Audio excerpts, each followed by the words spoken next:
Ang ulila na babae ay naghahangad ng mas masayang buhay sa pamamagitan ng pagpapakasal sa taong nagmamahal sa kanya, ngunit simula pa lamang ito ng mga paghihirap at kaguluhang dala ng kanyang magandang mukha. Lumaki si Jolene sa foster home kung saan pinagsamantalahan siya ng kanyang stepfather, at hayagang kinasusuklaman siya ng kanyang stepmother. Kaya naman, pinakasalan niya si Mickey, isang binata na nagmamahal sa kanya. Natapos ang seremonya, at malugod na tinatanggap ng Uncle Phil ni Mickey si Jolene bilang bahagi ng pamilya, habang mas gusto ni Tita Kay na maging mas sibil sa kanyang mga pagbati. Pagkatapos ng kanilang kasal, sinabi ng asawa sa kanya na mananatili sila sa kanyang tiyahin at tiyuhin sa loob ng ilang taon bago makuha ang kanilang bahay.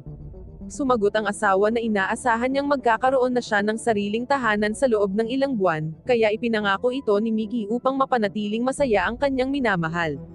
Ilang sandali pa, nakarating na sila sa kanilang pinagsasaluhang tirahan kung saan gaganapin ang reception ng kasal.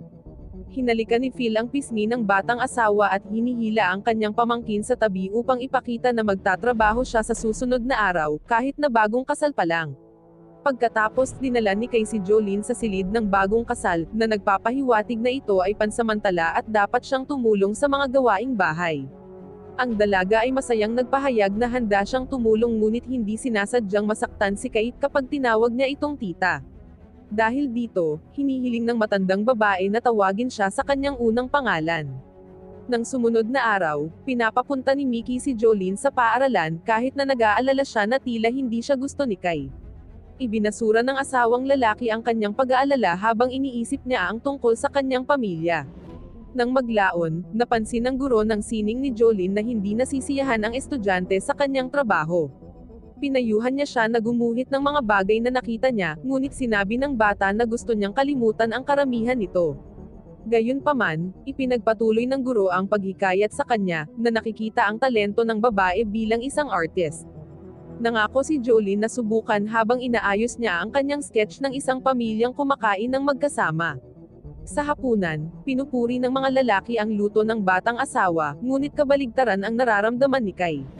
Inis na iniabot niya ang kanyang pagkain sa kanyang asawa, na magalang na tumanggi na sinasabi na kailangan niya ng panghimagas. Napagtanto ni Jolene na hindi siya naghanda ng mga panghimagas, kaya pinaalalahanan siya ng tiyahin na gawin ito sa susunod. Nawalan ng gana ang matandang babae, kaya nagboluntaryo si Jolene na gumawa ng sandwich. Gayunpaman, hindi niya sinasadyang nabasag ang bote ng ketchup na lalong nagpagalit kay Kay. Mamaya sa kanilang silid, ang batang asawa ay nagpahayag ng kanyang pagkabigo sa kanyang pagluluto at sinabi kay Mickey na maaaring mas mabuti para kay Kay na magluto para sa kanyang sarili. Tinanggihan ng asawa ang kanyang ideya at binigyan siya ng isang advance na regalo sa kaarawan para bukas. Tuwang-tuwang isinuot ni Jolene ang pantulog na damit ngunit napagtanto niyang napakalaki nito at pangmatanda. Gayunpaman, si Mickey ay nasa buwan, na nagnanais na magkaroon ng pagkakataon ang kanyang ina na makilala ang kanyang asawa. Gustong malaman ni Jolene kung bakit pumanaw ang kanyang biyenan, ngunit biglang humikbi ang kanyang asawa at ayaw magsalita tungkol dito. Sinimulan ng kanyang asawa ang pagsulong upang aliwin siya, ngunit dahan-dahan na napagtanto ni Jolene ang mga pagkukulang ni Mickey dahil wala siyang intensyon. Nagsisimula siyang mag-ayos sa kung ano ang mga bagay, nakalimutan na kailangan nila ng kanilang sariling lugar. Nang sumunod na araw, pumasok si Phil sa silid upang batiin si Jolene ng maligayang kaarawan, na binibaliwala ang privacy ng mag-asawa. Matalim na tinitigan ni Kay ang batang babae nang matuklasan niyang hubot-hubad siya sa ilalim ng kumot, kaya malamig niya itong binati at inutusan siyang maglinis sa kusina. Sinulit ni Jolene ang kanyang gawain sa paglilinis, kaya nagpatugtog siya ng musika habang sumasayaw at nagkuskus sa sahig nang hindi alam na pinagmamasdan siya ni Phil ng masama. Dahil sa tukso, bigla niya itong binuhat at nakipagbakbakan sa kanya sa araw na iyon. Simula noon, lihim na nagkikita ang dalawa araw-araw at nalulunod sa kanilang pagnanasa sa isa't isa. Lumipas ang oras at inamin ni Jolene na nakaramdam siya ng kakilakilabot para kay Mickey, ngunit itinoon ni Phil ang kanyang atensyon sa pamamagitan ng pangakong maaari silang manirahan ng magkasama at magtayo ng kanilang sariling bahay. Gayunpaman, iniisip ng batang babae na hindi siya mahal ni Phil, bagamat sinabi niyang maghihintay siya sa kanya. Sinabihan siya ng matandang lalaki na dapat din silang mag-ingat para kay Kay at Mickey.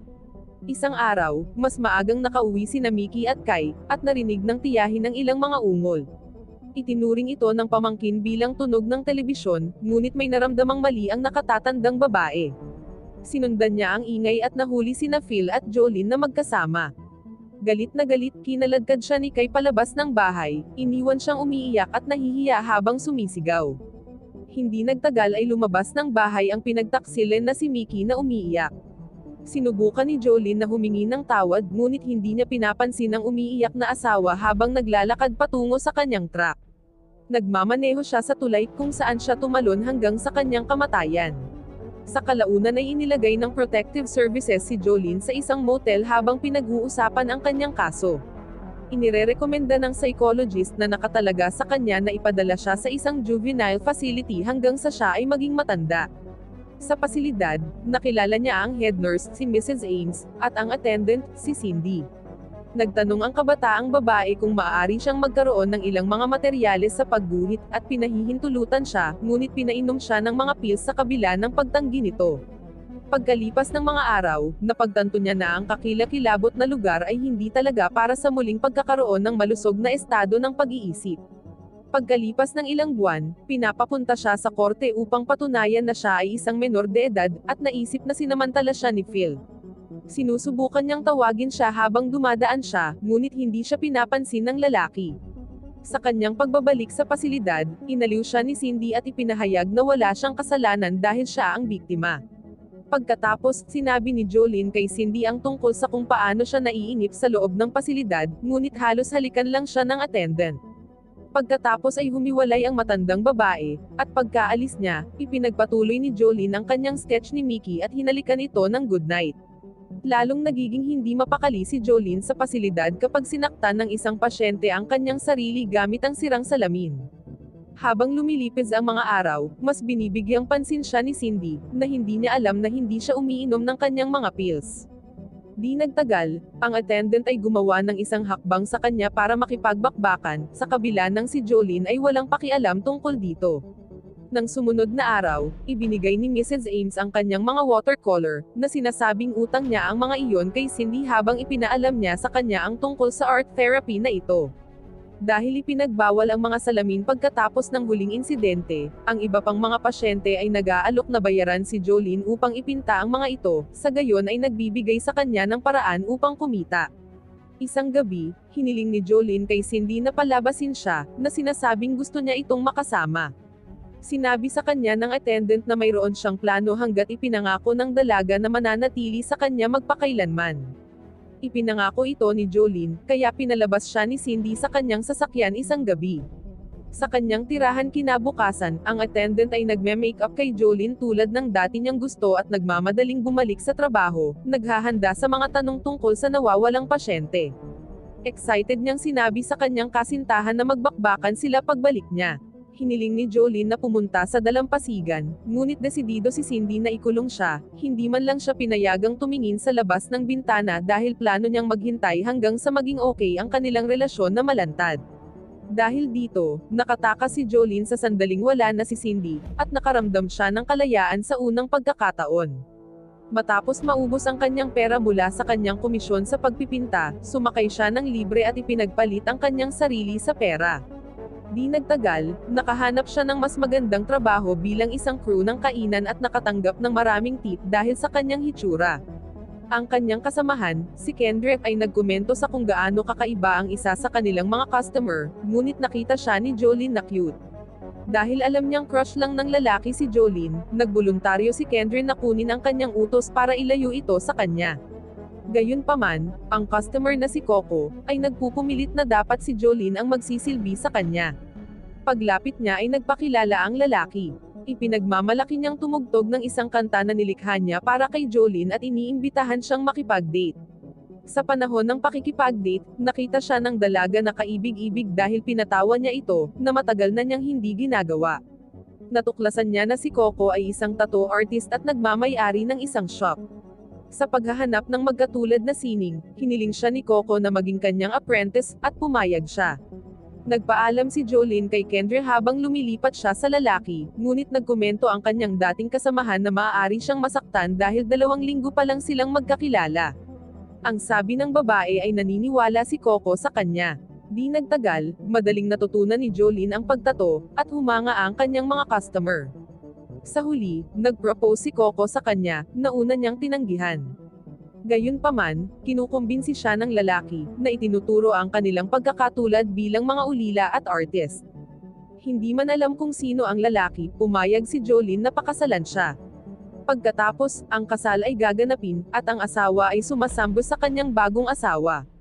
Gayunpaman, sinimulan ni Jolene na isipin siya bilang si Mickey. Isang araw, bumisita si Kendra habang papalabas si Coco. Nang matuklasan na walang ideya ang asawa kung saan siya pupunta, iminungkahi niyang sundan siya. Natagpuan nila siyang pumapasok sa isang silid ng motel, na nagpaisip kay Kendra na nakikipag-ugnayan siya sa mga ilegal na sangkap.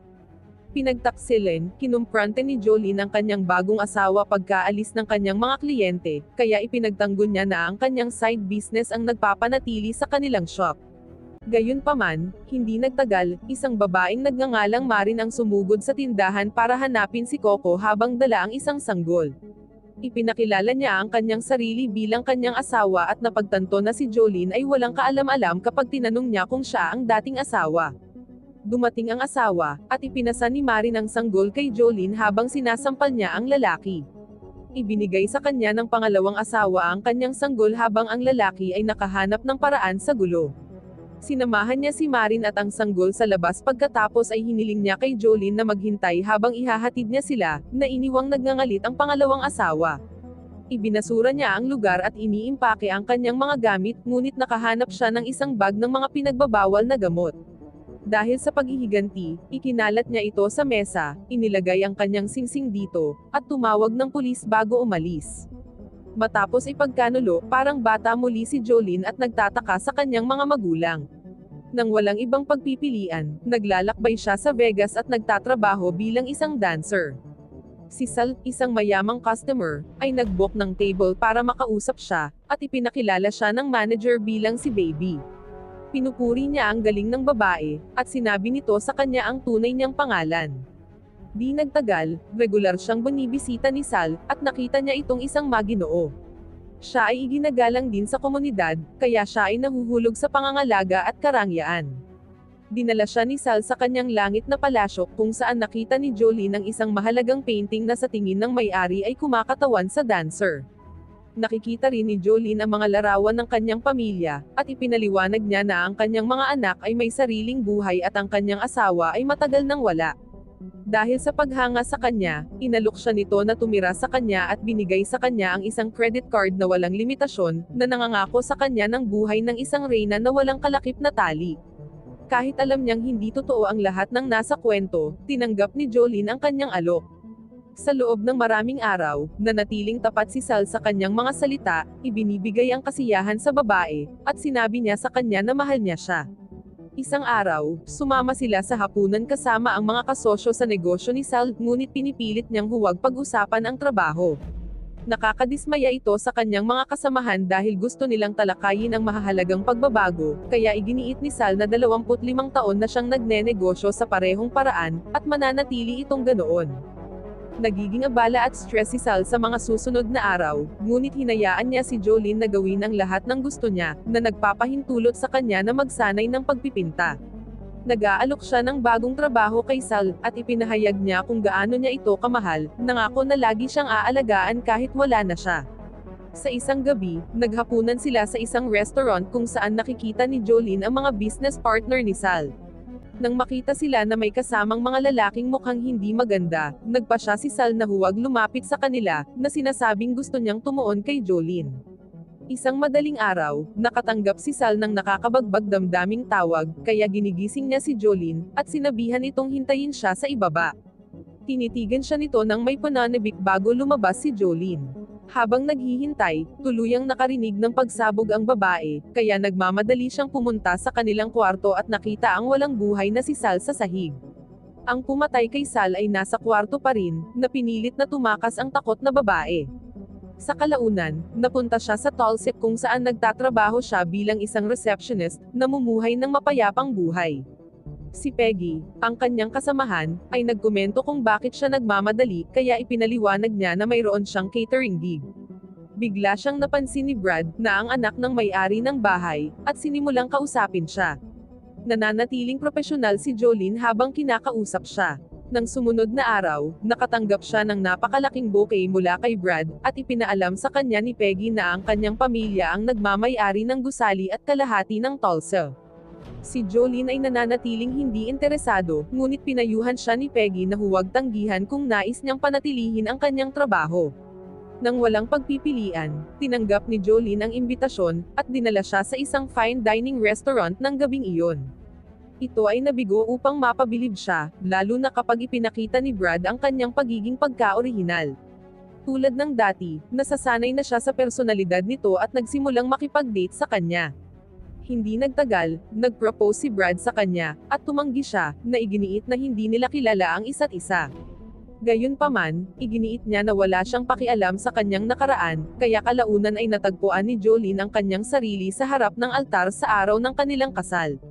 Nananatiling wala ang mga magulang ng kanyang nobyo, gayunpaman mukhang walang pakialam si Brad. Sa gabi ng kanilang kasal, nakita ni Brad ang tato na ibinigay sa kanya ni Coco, na naging isang masakit na karanasan para sa kanya. Ang kanyang mga biyenan ay nananatiling walang malasakit sa panahon ng kanilang pagsasama, kaya sinabi ni Jolene kay Brad na kung sila ay magkaroon ng pamilya, mamahalin niya ang kanyang anak kahit anong mangyari. Nang pumayag siya, inamin niya na buntis siya, at tuwang-tuwa si Brad. Lumipas ang mga buwan, at bigla siyang ginigising ng asawa sa kalagitnaan ng gabi para tanungin ang tungkol sa dati niyang mga karelasyon. Pinagtatalunan nila ito dahil sinabi niyang wala siyang pakialam sa nakaraan niya kahit pilit niyang sinasabi sa kanya. Nang mapagtanto na marami na siyang kasamang lalaki, umalis si Brad, at sinundan siya ng asawa. Habang sinusubukan niyang aliwin siya, sinaktan siya nito at umalis. Kinabukasan, pumunta sila sa simbahan kasama ang asawang humihingi ng tawad sa kanyang nagawa dahil sinaktan niya ang kanyang asawa. Pinatawad siya ni Jolene, at hindi nagtagal ay ipinanganak niya ang kanilang anak. Sa wakas, nakatagpo siya ng kasiyahan sa pagiging ina. Gayunpaman, habang inilaan niya ang kanyang oras sa kanyang anak, mas nabalisa si Brad, lalo na kapag nakikipag-ugnayan sa kanya ang kanyang mga magulang. Isang araw, nakita niya ang kanyang biyenan na nag-aabot ng mga papel sa kanyang asawa. Pagkatapos, pumasok siya sa silid at binugbog siya matapos matuklasan ang kanyang nakaraan. Napasinghap ang yaya sa gulat nang makita siya sa sahig. Naglinis si Jolene at dinala ang kanyang anak sa kanlungan ng mga babae. Sa kasamaang palad, walang abogado ang tumatanggap ng kanyang kaso dahil nasa mga pamilyang Benton ang lahat ng kapangyarihan, pera, at ebidensya laban sa kanyang maduming nakaraan. Ang masama pa nito, hindi nagtagal ay dumating ang pulis sa shelter ng mga babae at inaresto siya dahil sa pagkidnap sa sarili niyang anak. Naghahanap siya ng ibang abogado, ngunit hindi siya nito kayang ipagtanggol dahil sa mga pangyayari, kahit na may mga marka siya na siya ay binubugbog. Ibinibigay ng hukom ang nag-iisang kustodiya ng kanyang anak sa pamilyang Benton. Walang pag-asa, tinanggap niya ang kanyang sitwasyon at malungkot na hinalikan ang kanyang anak habang iniisip kung paano ito lumaki na walang ina. Lumipad siya sa Los Angeles at nakahanap ng trabaho bilang isang ilustrador para sa isang maliit na kumpanya ng comics. Ibinahagi niya ang kanyang mga nakaraang karanasan sa mga graphic novel na ginawa nila, na pinamagatang Jolene. Isang araw, lumabas siya pagkatapos ng trabaho at pumunta sa distrito ng Hollywood na naalala ang mga komento na dapat siyang maging isang artist dahil mukhang mas bata siya sa 25 taon. Nag-iisip si Jolene kung gagawin niya ito dahil sinasabi ng mga tao na ang mga pangarap sa pagkabata ay maaaring magkatotoo. Isang ina at isang anak ang dumaan sa kanya, at ang bata ay tumitig sa kanya habang siya ay malumanay na nakatingin sa kanya, na inaalala ang kanyang anak. Iniisip niya na pagkatapos niyang maging matagumpay na aktres, babalik siya sa Tulsa sakay ng kanyang limousine, at bubuksan ng kanyang anak ang pinto para batiin ang kanyang ina na bida sa pelikula ng may mainit na yakap. Gayunpaman, bumalik si Jolene sa realidad, tumalikod sa batang lalaki sa mga lansangan habang pinupunasan niya ang kanyang mga luha. Sa halip, inayos niya ang isang ngiti sa kanyang mukha, na nakatuon sa kung ano ang maaaring mangyari sa hinaharap para sa kanya sa halip na mabuhay sa pantasyang nais niyang mangyari. Nakakalungkot naman. Doon nagtatapos ang pelikula mga idolo, salamat sa inyong panonood.